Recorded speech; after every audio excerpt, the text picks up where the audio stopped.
మీ business ఏదైనా మీ ఊర్లో promotion చేయాలంటే అది సుమన్ టీవీతోనే సాధ్యం. ఇప్పుడే సంప్రదించండి. కూటమి ప్రభుత్వం అధికారంలోకొచ్చి ఏడాది పూర్తయిన సందర్భంగా, అలాగే కూటమి ప్రభుత్వం అధికారంలోకి రావడానికి ప్రధాన కారణం నారా లోకేష్ యువగలం చాలా ఉపయోగపడిందని కూడా చెప్తున్న పరిస్థితి. లోకేష్ అభిమానులు రాష్ట్ర వ్యాప్తంగా తెలుగుదేశం పార్టీ లోకేష్ ప్రజాశక్తి ఫౌండేషన్‌ని ప్రారంభించారు. ఇప్పటికే కాకినాడ అన్నవరం సత్యనారాయణ సన్నదిలోని ఇప్పటికే పోస్టర్‌ని కూడా ఆవిష్కరించారు. ఇప్పుడు విశాఖ జిల్లా కూడా ఈ కమిటీ అంతా కూడా ఇక్కడ చేరుకున్నారు.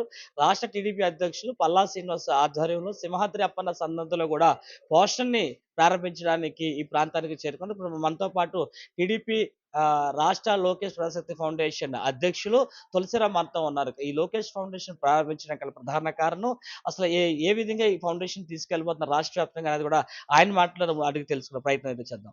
సార్ నమస్తే సార్. తులసిరామ్ గారు, ఈరోజు ఈ లోకేష్ ఫౌండేషన్ మీరు ప్రారంభించారు రాష్ట్ర వ్యాప్తంగా.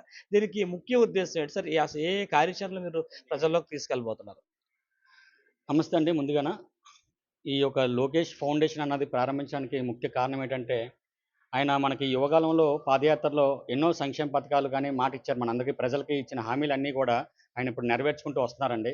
అంతేకాదండి, తెలుగుదేశం పార్టీ వచ్చిన తర్వాత ఈరోజు ఆయన చెప్పినటువంటి సూపర్ సిక్స్ కార్యక్రమాలన్నీ కూడా ఒక్కొక్కటిగా మనకి చేరుకుంటున్నాయి. మరి అదే విధంగా ఈరోజు లోకేష్ గారి మీద అభిమానంతో మేమందరం కూడా ఆల్రెడీ సర్వీస్ ఎప్పటికప్పుడే మేము సర్వీస్ చేసుకుంటూ వెళ్తున్నాం. ఈరోజు రాష్ట్ర వ్యాప్తంగా కూడా లోకేష్ గారి ఫౌండేషన్ ద్వారా మేము ప్రజలకి ఇంకా మరి ముందు ఆయనకి అండుదండగా ఉండి ఎన్నో సేవా కార్యక్రమాలు చేసుకుంటూ ప్రతి జిల్లాల్లో కూడా అక్కడ ఉన్నటువంటి సమస్యల్ని మేము తెలుసుకుంటూ, అలాగే మా రాష్ట్ర అధ్యక్షులైనటువంటి పల్లా శ్రీనివాసరావు గారి ఆశయాలతో ముందుకు తీసుకెళ్లి లోకేష్ గారికి నోటీస్‌కి తీసుకెళ్లాలని చెప్పేసి ప్రతి జిల్లాల్లో కూడా మేము ఏర్పాటు చేయడం జరిగిందండి. అదేవిధంగా మరి మొన్న 29వ తారీఖున కాకినాడ జిల్లా అన్నవరం సత్యనారాయణ స్వామి గారి దేవస్థానంలో మేము ప్రారంభించడం జరిగింది. మరి కాకినాడ వాసులందరూ కూడా చాలా ఆనందంతో వ్యక్తం చేశారు. అక్కడ ఉన్నటువంటి స్థానికులు కూడా, నాయకులు కూడా, సీనియర్ నాయకులు కూడా వచ్చి అక్కడ ఉన్నటువంటి సమస్యలన్నీ కూడా మాకు తెలియజేయడం జరిగింది. అవన్నీ కూడా త్వరలో మేము పల్లా శ్రీను గారికి, లోకేష్ గారికి కూడా మేము సబ్మిట్ చేయడం జరుగుతుంది. అంతేకాకుండా రేపు 3వ తారీఖున అనకాపల్లి జిల్లాలో కూడా ప్రారంభిస్తున్నామండి. అనకాపల్లి జిల్లాలో నూకాలమ్మ తల్లి గుడి దగ్గర మరి పీలా గోవింద్ గారు గాని, రత్నాకర్ గాని, తెలుగుదేశం నాయకులు అందరూ కూడా ఆ రోజు రావడం జరుగుతుంది.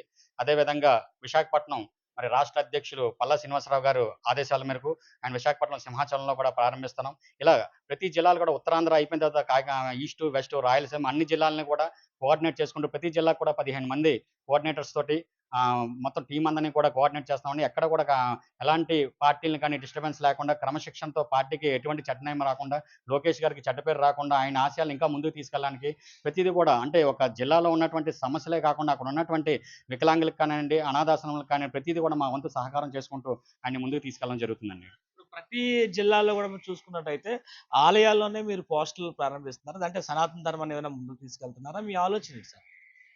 సార్ ఇది కామన్‌గా మనకు తెలిసిందేనండి. ఇప్పుడు ఉన్నటువంటి సనాతన ధర్మం అన్నది మనం కాపాడుకోవాల్సిన బాధ్యత అండి ఇది మనకి. మన భారతదేశానికి. అదే విధంగా మరి ప్రతి కార్యక్రమం, ఏ కార్యాచరణ చేయాలన్నా కూడా ముందుగా దేవాలయానికి ఎళ్ళాల్సిన పరిస్థితి అయితే ప్రతి ఒక్కరు కూడా చేయాలి. అదే విధంగా ఒక మంచి కార్యక్రమం చేస్తాం కాబట్టి మరి దేవాలయంలోనే మేము ప్రారంభించడం చేయాలని చెప్పేసి మేమందరం సంకల్పించుకున్నాం. మరి ఆ విధంగానే మరి అన్నవరం సత్యదేవుని ఆశీస్సులతో మరి రాష్ట్ర అధ్యక్షులు మరి నారా లోకేష్ గారి ఆశీస్సులతో కూడా మేము ముందుకెళ్తున్నాం. అదే విధంగా ప్రతి జిల్లాలో కూడా మేము దేవాలయాల్లోనే ఓపెన్ చేయడానికని చెప్పేసి మేము ప్రారంభిస్తున్నామండి. ఈ లోకేష్ ఫౌండేషన్ ప్రారంభించడం గల ముఖ్య కార్యాచరణ ఏ విధంగా వచ్చింది? ఇది ఎందుకు ప్రారంభించారు సార్? అదే సార్. యాక్చువల్‌గా ఏంటంటే చాలా మందికి సమస్యలు ప్రతి జిల్లాలో కూడా సమస్యలున్నాయండి. ఇప్పుడు ఎమ్మెల్యే అక్కడ ఉన్నటువంటి కాన్స్టిట్యున్సీ ఎమ్మెల్యేల దగ్గరికొచ్చేసరికి చాలా విధంగా గ్రౌండ్ వర్క్‌లో కూడా కార్పొరేటర్ లెవెల్ నుంచి కూడా సమస్యలు అటు వెళ్ళడానికి చాలా విధాలుగా ఇబ్బందులు పడుతున్నారండి ప్రజలు. సో, ఈ లోకేష్ ప్రజాశక్తి ఫౌండేషన్ ద్వారా ఏంటంటే ఒక ప్లాట్‌ఫార్మ్‌గా మేమందరికీ కూడా ప్రజలకి మా వంతు సహకారంతో ఒక ప్లాట్‌ఫార్మ్‌గా మేము పెట్టడం జరిగిందండి. ఒకవేళ ఎమ్మెల్యే గారి దృష్టికి వెళ్ళకపోయినా మా రాష్ట్ర అధ్యక్షుల దృష్టికైనా మేము తీసుకెళ్ళి, అలాగే లోకేష్ గారి దృష్టికి తీసుకెళ్ళి ఆ సమస్యలు మేము పరిష్కరించడానికి అక్కడ ఉన్నటువంటి ఒక టీమ్‌ని ఏర్పాటు చేసాం. ప్రతి జిల్లాలో కూడా ఒక టీమ్ ఏర్పాటు చేసామండి. ఆ జిల్లాలో ఉన్నటువంటి సమస్యలను వాళ్ళు పరిష్కరించి మా నోటీస్ రాష్ట్ర టీమ్‌కి మాకు నోటీస్ తీసుకొస్తారండి. ఆ విధంగా మేము పరిష్కరించడానికి ముందుకు తీసుకెళ్ళడానికి మెయిన్ ఎజెండా అండి ఇది. Thank you.